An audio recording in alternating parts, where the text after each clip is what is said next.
He killed two people without saying a single word, but he was wearing my mask, an exact replica of the one I designed for a film, a mask no one was ever supposed to see. And when I recognized it on the news, there was no way to rewind what had already begun.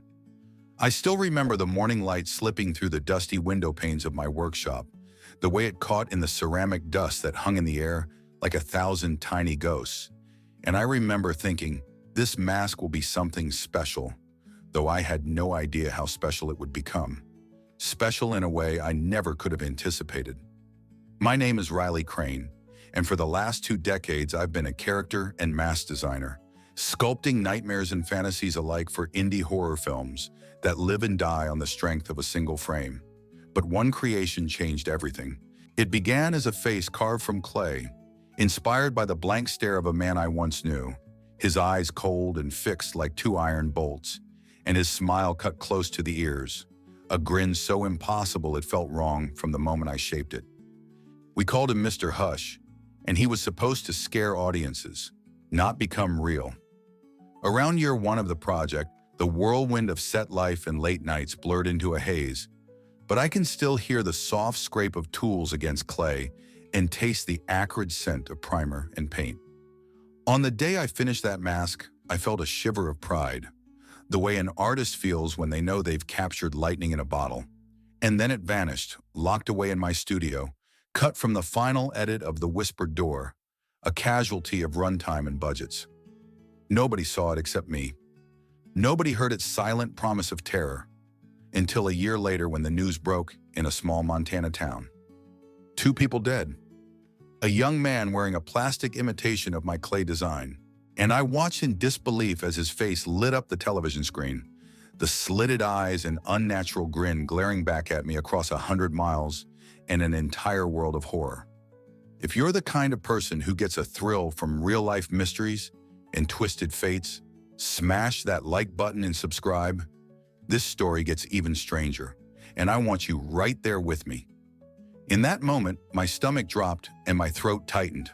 Goosebumps raced along my arms as I realized someone had lifted my work, reconstructed it from leaked test footage and fan art, and strapped it to their own skull to carry out a nightmare that once lived only in my imagination. I wasn't the one who spilled blood, but I had carefully stuck skin onto fear. I had given this killer his face, the memory of holding that mask, cold, lifeless clay turning under my palms, haunts me.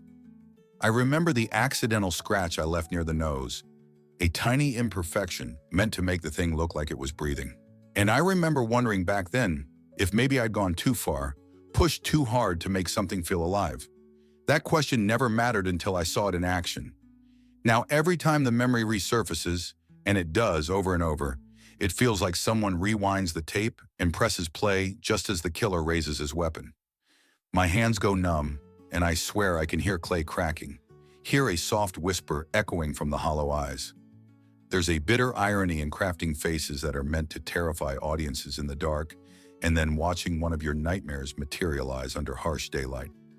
I thought I was safe inside my workshop, behind closed doors and unfinished projects. I thought a designer's work was consumed only by the imagination.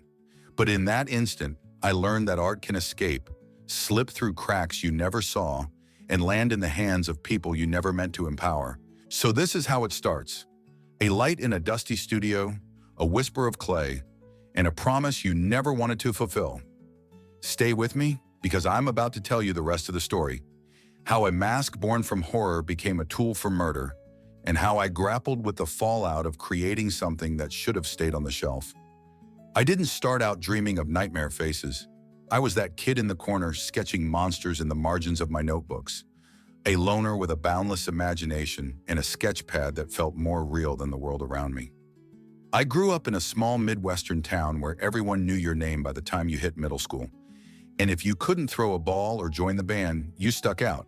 So I stuck to my drawings. My parents ran a hardware store and taught me early about the value of getting your hands dirty. So by the time I discovered clay in high school art class, I was already comfortable with texture and form.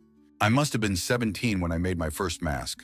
A rough, lopsided creature with 2 big eyes and a crooked smile that a friend dared me to wear at Halloween.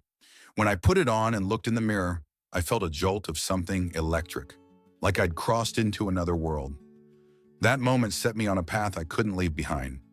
After college, where I studied fine art but found the academic world too polite, too careful, I chased my dream to Los Angeles with a duffel bag full of sculpting tools and half-finished creature designs.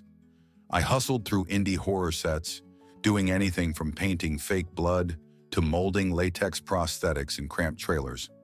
Back then, I was in my early 20s, hungry to prove myself, working nights that bled into mornings, fueled by coffee and the thrill of seeing my creations on screen. I learned fast that deadlines were sacred, budgets were brutal, and the people you met could be as strange and wonderful as any mask you sculpted. The indie community became my family. Directors who whispered secrets of lighting, makeup artists who swapped trade tricks over ramen at 2 in the morning, and fellow designers who shared the same restless energy, always chasing the next creepy idea. 20 years later, and I'm 46, and while I've moved on from pouring blood and guts onto actors, I still crave that spark you get when a design clicks. I've carved my niche as a character and mask designer, the quiet guy behind the scenes who people call when they need something unnervingly lifelike, a face that lingers in your mind long after the credits roll. I've never chased big studios or blockbuster budgets. I prefer the authenticity of indie films, where creative risks aren't muted by market research. My workshop reflects that preference.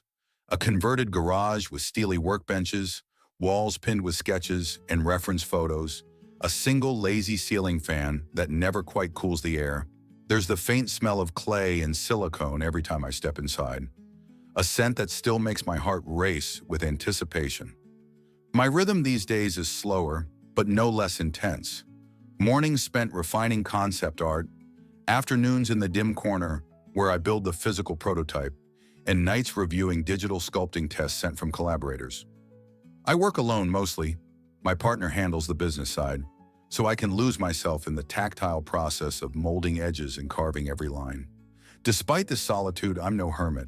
I talk shop with a tight circle of peers online, trade photos of unfinished masks, and admit when I'm stuck on a tricky expression.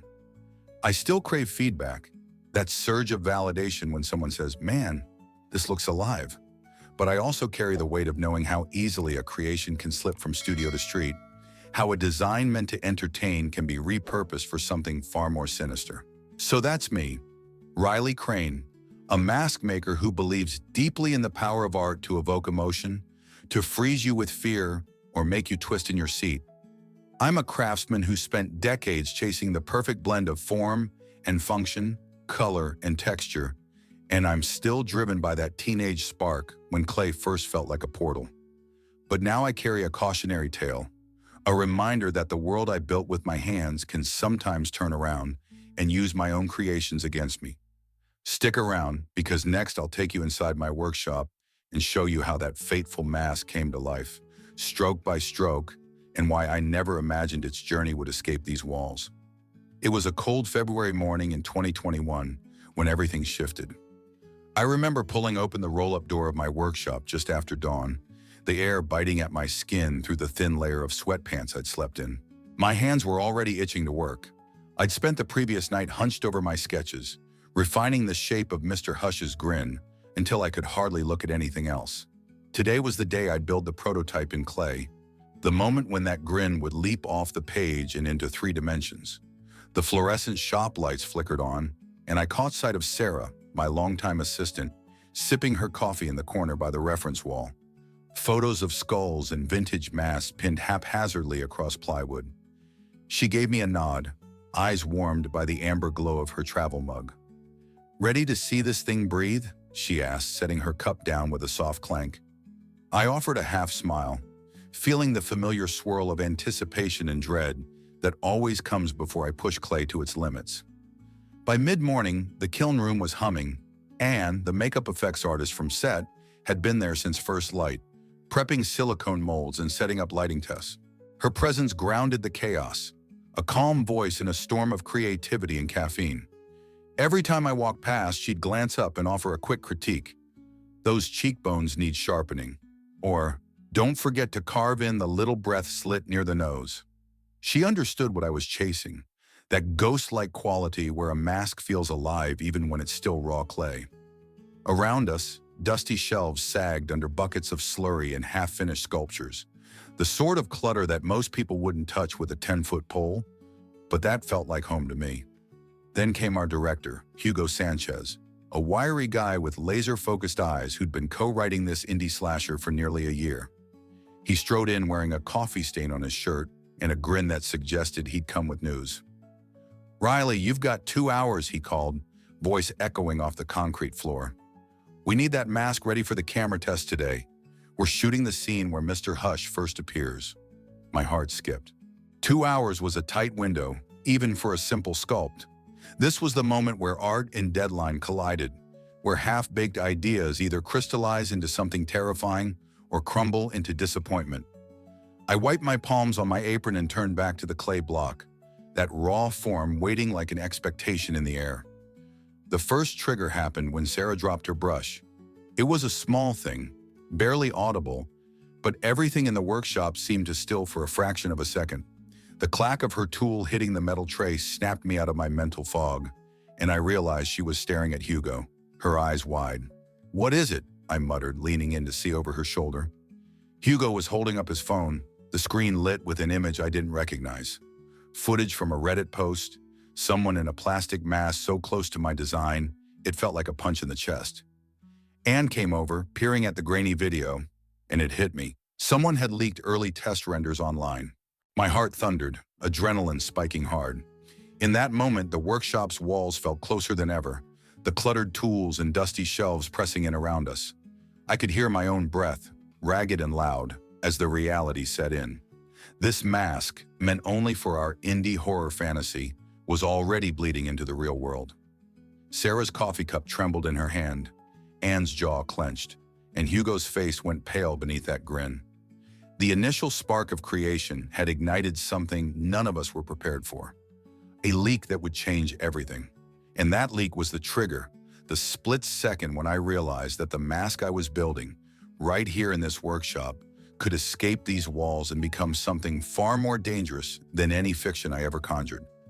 Stay with me, because this is where the real story begins, where a simple clay prototype sets off a chain reaction nobody saw coming. By the time production approved the prototype for filming, I thought the worst was behind me, but that was before the first call came in. It was late afternoon, the light shifting gold through the workshop windows, and I was fine-tuning the eye slits when my phone buzzed. It was Hugo. His voice sounded tight. "Riley, the producer says there's been a leak. Some posts on Reddit. Fans are already dissecting the render like it's candy. They're speculating about the lore, even making DIY guides. It's spiral time." My palms went slick. I wiped them on my apron and set the clay tool down. I'd known the internet could be relentless, but I didn't expect this level of obsession before we'd even shot a single frame. By evening, I was staring at my workshop walls in disbelief. Comments under leaked screenshots ranged from, "I need this for Halloween," to "This mask is cursed." Then someone posted a blurry photo of a homemade plastic version, complete with the telltale breast slit scar I'd left by accident. Seeing my own mistakes broadcast in public, flaws I once cherished as artistic choices, felt like someone ripping open my skin and pinning it up for display. I realized too late that my withdrawal from social media had left me blind. I never saw the chatter until it was too late. The next day, I arrived at set with lead time growing shorter and anxiety thick in my chest. The camera crew waited outside the warehouse location, equipment humming, telephoto lenses trained on every door. I carried the freshly painted mask in a padded case, heart pounding with every step. My dilemma. Do I hand over this prototype to eager fans who might replicate it in plastic and use it in ways I couldn't control? Or do I demand we pull the plug and redesign from scratch? The idea of rewriting the design felt like erasing weeks of work, and yet the risk felt real. If the counterfeit reached the wrong hands again, it could be used for violence just like it was in Montana. Producers were on edge, worrying about liability, while Hugo, bless him, tried to keep the vibe creative. He shot me a look as we unloaded gear. "We need this shot today," he said, voice low. "People are banking on the reveal." I nodded, but inside my stomach twisted. I couldn't decide whether my loyalty was to the art or to the people who might misuse it. As we set up for the camera test, every distraction amplified. A crew member whispered about a rogue cosplayer spotted on set, someone wearing a half-baked replica hiding behind crates. Security insisted it was just a prank, but to me it felt like a threat, a sign that my creation was no longer mine. Meanwhile, the mask itself refused to behave. The silicone mold had tiny air bubbles along one cheek that I hadn't filled properly, so when the assistant tried to slip it on the actor's face, it pinched and tore. We lost precious minutes repairing the tear with super glue and flexible paint, but the damage was done.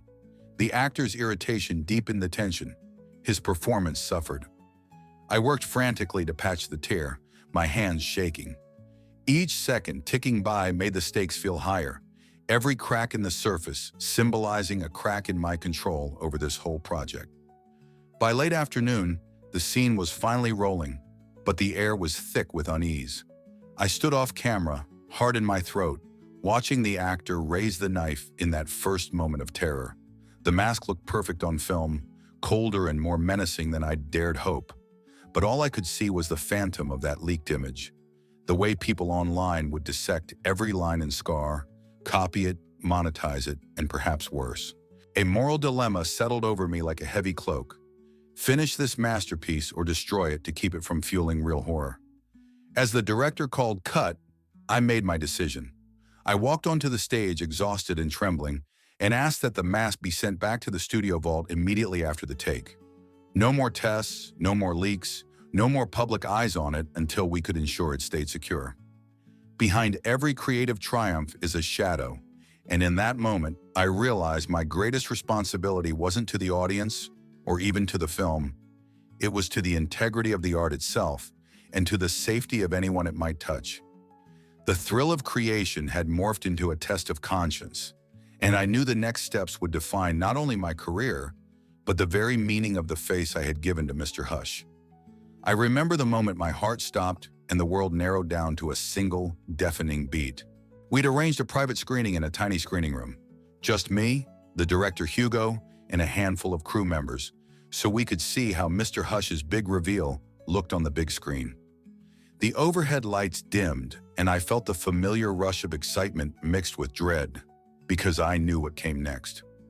As the scene began, the camera panned across a darkened hallway, the hush punctuated by a single echoing footstep. Then there he was, my mask, glinting under the flicker of practical lights, the deep eye slits staring straight at you, and that grin, so wide it felt like it could swallow you whole. I leaned forward, breath catching as the actor lifted the prop knife. Suddenly, the projector bulb flickered and popped, plunging the room into darkness. A startled murmur ran through the crew. Hugo cursed under his breath and banged on the projector. I felt my pulse thunder in my ears. In that split second of blackness, the tension was almost unbearable. Then, like a lightning strike, a flashlight beam cut through the dark, illuminating the screen with a harsh white light. But it wasn't the projector coming back to life. It was the security guard's torch, shaking in his hand. "We've got a problem," he whispered, voice tight. "There's someone in the screening room." My skin prickled. "No one's supposed to be here," I said flatly. Hugo flicked on a small utility light behind the projection booth, half expecting to find an intruder hiding behind the door. But what we saw stopped us cold. The mask, draped over the projection lens like a grotesque veil, its deep slits now empty gashes in the glass. I recognized that careless placement instantly. It had to be mine. Someone had taken it from its padded case and placed it deliberately in front of the projector. The grin seemed to leer at us, as if mocking our attempt to contain it. I lunged forward, ripping the mask away from the lens and dropping it onto the console with a heavy thud. When the light from the projector flickered back on, the image on screen was obscured by cracks, lines of light cutting through the darkness, like fractures in reality. The sound came back too, muted and distorted, making the actor's gasp sound warped and monstrous. Hugo swore again and tried to restart the reel, but the projector jammed with an ominous clunk. In the sudden silence, I felt a cold draft creep through the room. I turned toward the door, hand reaching for the handle, but the camera light swinging overhead caught a figure slipping behind the seats. I shouted, "Hey!" and sprinted toward the intruder. The rest of the crew scrambled after me, but in that instant, the sense of safety I'd felt in the workshop vanished. I chased the shadow down the aisle, heart hammering, until I tackled him against the padded wall. We both fell to the floor with a hard thud. When I looked up into his face, I froze. It was the same young man from the Montana case, the one they'd arrested for the murders. His eyes were wide, unblinking behind the homemade plastic mask that mimicked my clay prototype almost perfectly. His breathing was ragged, and he clutched something in his hand. I pried it loose, a small, carved wooden figurine, roughly in the shape of Mr. Hush's grin. He muttered something I couldn't catch, but the intensity in his eyes was terrifying. The guard burst in, tackled the intruder, and cuffed him as Hugo and I backed away, shaken to our cores. The mask lay abandoned on the floor, plastic and clay relics of a boundary crossed. I realized then that the very thing I'd created to scare people on screen had broken free of its fiction and haunted me in the real world. The wooden figurine, crudely carved, was a chilling totem, proof that this wasn't a prank. He'd studied every detail, collected every leak, and come here to confront the creator. As they led him away, he turned and locked eyes with me. He didn't speak, but in that silence I felt a judgment heavier than words. The screening room's lights flickered back on, but nothing felt normal anymore. The climax of our story wasn't on film. It was here, in the dark, when art and violence collided, and I stood face to face with the living embodiment of my own nightmare. And in that moment, I understood that some creations can't be contained, no matter how carefully you sculpt them. The moment the guard hauled him away, I felt an enormous weight lift off my chest, but the aftermath quickly reminded me that relief doesn't erase consequences. Within hours, the set was swarming with local police officers who treated the intrusion as more than a trespassing incident. It was classified as attempted assault with a deadly weapon because of the carved wooden totem and the history of violence in the Montana case. I spent the rest of the evening giving statements, my voice flat and precise as I described every detail: how he'd slipped past security, how he'd placed the mask on the projector, the look in his eyes when I tackled him.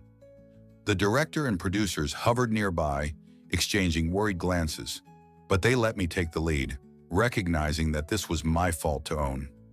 By midnight, the intruder was in custody. The police assured us he would face additional charges, and the studio agreed to suspend all work on the film until they could guarantee the safety of cast and crew. Over the next few days, the press descended like flies.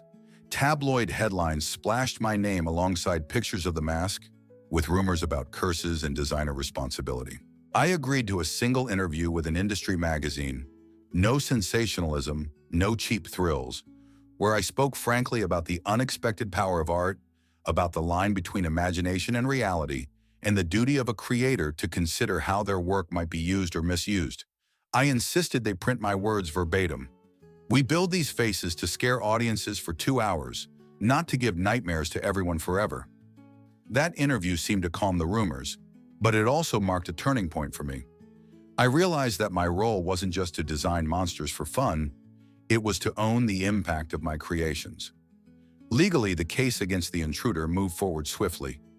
Evidence from the Montana murders was re-examined in light of his obsession with my design, and while he was already serving time for those crimes, the new charges ensured he wouldn't walk free anytime soon. The studio's lawyers reviewed every contract, tightened security protocols, and even reimbursed me for the cost of redesigning the mask from scratch, this time under lock and key. They offered me a consulting credit on the project, but I hesitated. Part of me felt betrayed. Part of me feared reopening the doors I'd forced shut. In the end, I negotiated a smaller credit and an agreement that my name would be kept off all promotional materials. If Mr. Hush lived again on screen, it wouldn't be directly under my banner. In my workshop, I boxed up the original clay prototype, sealed it in archival plastic, and stowed it in a climate-controlled vault. I couldn't bring myself to destroy it. It was a piece of my soul, even if it had been twisted into a weapon. Instead, I made a private pact. I would never sculpt a human face again unless I was working on a project with strict ethical oversight, someone who understood the potential reach of a single expression carved in clay or cast in silicone. The morning after the intruder's arrest, I woke early and began sketching creatures, beastly, otherworldly forms that carried no direct human likeness. I felt a strange liberation in that shift. No more eyes that lock onto yours like screws. No more grins so wide they feel alive. Instead, tentacles, scales, wings, anything that couldn't be misread as a reflection of someone's real features. On a personal level, the incident left its mark. I started therapy to unpack the guilt and the adrenaline hangover that followed me home every night. I reconnected with old friends outside the industry who reminded me that art is meant to connect people, not endanger them. I installed new security cameras in my studio and hired a part-time assistant to monitor online chatter so I wouldn't face another blindside. And I learned to set boundaries with social media, balancing transparency with caution. As for The Whispered Door, it finally premiered under a different title, featuring a